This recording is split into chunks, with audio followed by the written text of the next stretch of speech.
नमस्कार, मैं हूं गौरव शुक्ला और आप देख रहे हैं एशिया नेट न्यूज हिंदी। आज हम इनकम टैक्स रिफंड से जुड़ी तमाम चीजों के बारे में जानकारी हासिल करेंगे और इस जानकारी को देने के लिए हमारे साथ जुड़े हैं गणेश जी। गणेश जी, बहुत बहुत स्वागत है आपका।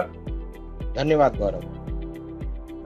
गणेश जी, टैक्स रिफंड कब मिलता है और या कितने दिनों के भीतर हमें मिल सकता है, इसको लेकर के क्या कुछ जानकारी है? जी गौरव, टैक्स रिफंड के बारे में बात करने से पहले बता दें कि 31 जुलाई 2023 ITR भरने की लास्ट डेट थी, जो अब खत्म हो चुकी है। अब इसके बाद लोगों को अपना जो टैक्स पेयर्स हैं हमारे, उनको अपना टैक्स रिफंड का इंतजार है।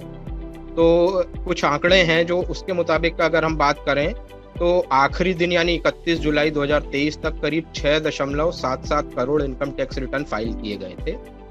इनमें से जो है तो 3.44 करोड़ ITR प्रोसेस कर लिए गए, यानी इनमें से जो भी रिफंड के लिए एलिजिबल होगा उसको उनका जो है रिफंड का प्रोसेस वो अब शुरू हो चुका है। अब जैसा कि आपने पूछा कि ITR रिफंड कब मिलता है, तो इसका जवाब यह है कि ITR रिफंड जो है जब आपका tax payment actual tax liability से ज़्यादा हो जाता है तो आप ITR रिफंड पाने के लिए एलिजिबल होते हैं। मतलब जब आपका जो टैक्स का जो भुगतान होना है वो आपके ITR रिफंड जो पेमेंट एक्चुअल टैक्स लायबिलिटी है उससे ज़्यादा होता है, तभी आप ITR रिफंड पाने के लिए योग्य होते हैं। अब आपने एक और सवाल जैसा कि पूछा कि टैक्स रिफंड कितने दिनों के भीतर आ जाता है, तो ITR रिफंड आमतौर पर रिटर्न दाखिल करने के तारीख से करीब 7 से लेकर 120 दिन यानी करीब 7 से लेकर 6 महीने के अंदर अंदर आ जाता है। हालांकि टेक्नोलॉजी के एडवांस हो जाने से और प्रोसेस ऑनलाइन होने की वजह से टैक्स का जो रिफंड है उसका एवरेजिंग प्रोसेस टाइम पहले की तुलना में काफ़ी कम हो गया है। इनकम टैक्स रिटर्न फाइल करने के बाद हम अपने रिफंड का स्टेटस किस तरीके से चेक कर सकते हैं कि आखिर उसका क्या कुछ स्टेटस है? जी गौरव, E-फाइलिंग वेबसाइट है इनकम टैक्स इंडिया filing.gov.in या फिर नेशनल सिक्योरिटीज डिपॉजिटरी लिमिटेड की एक ई-गवर्नेंस वेबसाइट है tin.nsdl.com। इन दोनों साइटों के जरिए हम टैक्स रिफंड स्टेटस देख सकते हैं। तो अब बात करते हैं कि टैक्स रिफंड स्टेटस कैसे देखें। सबसे पहले हमको www.incometax.gov.in की वेबसाइट पर जाना होगा।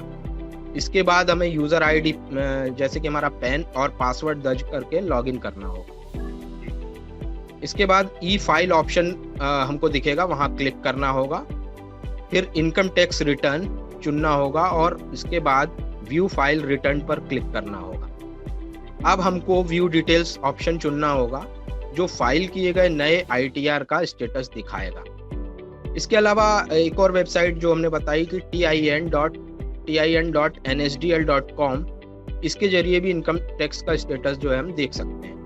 तो इसके लिए यूजर्स को अपना पैन नंबर दर्ज करना होगा और इसके बाद असेसमेंट ईयर चुनना होगा।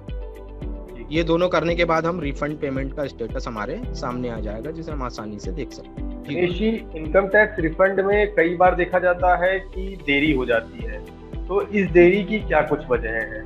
देखिए, इनकम टैक्स रिफंड या तो हमको इलेक्ट्रॉनिक मोड के माध्यम से किया जाता है या फिर दूसरा जो माध्यम है वो चेक के माध्यम से। तो जब इलेक्ट्रॉनिक मोड के माध्यम से किया जाता है तो उसमें पैसा सीधा संबंधित जो टैक्स पेयर्स है उसके खाते में जमा कर दिया जाता है।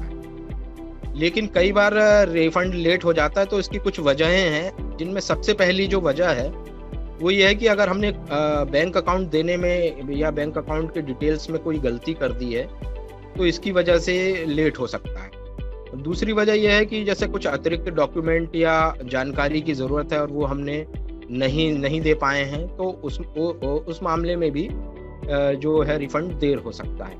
इसके अलावा रिफंड के लिए गलत जानकारी देना किसी भी तरह की, या TDS TCS का जो आपस में मिसमैच होना, या फिर रिफंड रिक्वेस्ट का अंडर प्रोसेस होना, इस तरह कुछ ये कारण हैं जिनकी वजह से टैक्स रिफंड आने में थोड़ी लेट हो सकता है। अगर किसी का इनकम टैक्स रिफंड आने में देरी हो रही है तो उसके पास क्या कुछ विकल्प हैं? देखिए, टैक्स रिफंड आने में अगर देरी हो रही है तो सबसे पहले हमें अपना ईमेल एक बार चेक करना होगा या चेक करना चाहिए। इनकम टैक्स डिपार्टमेंट ने किसी तरह की कोई एडिशनल जानकारी के लिए हो सकता है कि आपको मेल किया हो, इसलिए आप सबसे पहले अपना इनकम टैक्स रिफंड पाने के लिए अपना मेल जरूर चेक करें।